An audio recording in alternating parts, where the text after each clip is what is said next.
बोलिए गजानंद गणपति महाराज की जय। कार्तिक मास नवा दिवस 9वें अध्याय की कथा आज हम श्रवण करेंगे। इसमें हम श्रवण करेंगे कि तुलसी माता के जो पति हैं जालंधर के जन्म की कथा श्रवण करेंगे। राजा पृथु बोले, हे मुनिवर, आपने कार्तिक के इस व्रत में देवताओं और कपिला गो की पूजा करने के साथ तुलसी की पूजा करना बताया है।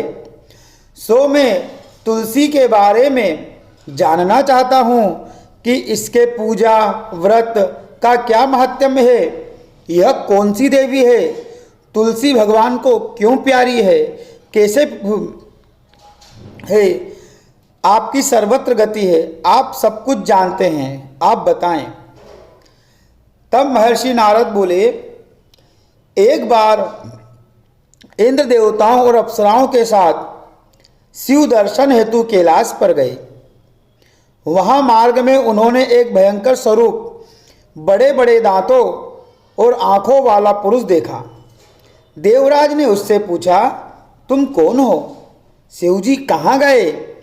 इंद्र के इस प्रकार बार बार पूछने पर भी उसने उत्तर नहीं दिया तो देवराज ने क्रोध करते हुए कहा, तुमने मेरी बात का उत्तर नहीं दिया, मुझे तुम्हें वज्र से मारना ही होगा। यह कहकर इंद्र ने अपना वज्र मारा और कहा, दुर्मते, अब तेरी कौन रक्षा करेगा? मैं देखता हूं। वज्र प्रहार से उस भीमकर्मा के कंठ पर नीलता तो आ गई, किंतु वज्र भस्म हो गया। उसी समय रुद्र भगवान शिव प्रकट हो गए। बोलिए काशी विश्वनाथ भगवान की जय। अपने तेज से सबको जलाने लगे। यह देखकर बृहस्पति जी शीघ्र ही हाथ जोड़कर पृथ्वी पर दंड समान गिरकर उनकी स्तुति करते हुए कहने लगे, हे त्र्यंबकम, हे कपर्दिनी, हे त्रिपुरारी, आपको नमस्कार है। हे त्रिपुर के संहारक, आपके तीनों रूपों को प्रणाम करता हूँ। कृपा करके इंद्र को जीवन दान दीजिए।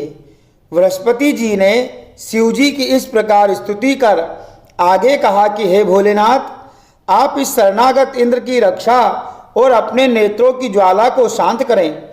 तब शिवजी अपनी आंखों की अग्नि को रोकते हुए बोले, यह निकली हुई अग्नि आंखों में तो फिर वापस नहीं जाएगी, अतः मैं इसे दूर फेंक देता हूं।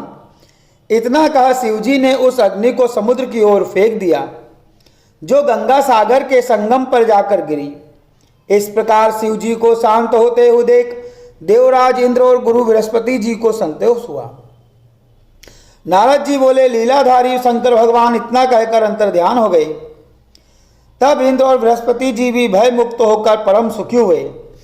तत्पश्चात जिस बात की उन्हें जानने की इच्छा थी, उसे जानकर वे दोनों भी अपने स्थान को चले गए। गोपाल कृष्ण भगवान की जय। यहाँ से जालंधर के जन्म की कथा की भूमिका बनी है। आगे की कथा हम 10वें अध्याय में श्रवण करेंगे, जिसमें जालंधर के जन्म की कथा आएगी। बोले गोपाल कृष्ण भगवान की जय। कथा को आप सभी से निवेदन है, लाइक कमेंट शेयर अवश्य करें। और कथा यदि आपको कहीं समझ में ना आए तो कृपया करके पूर्व की कथाओं को अवश्य श्रवण करें और मुक्तिबोध चैनल को सब्सक्राइब अवश्य करें। बोले गोपाल कृष्ण भगवान की जय।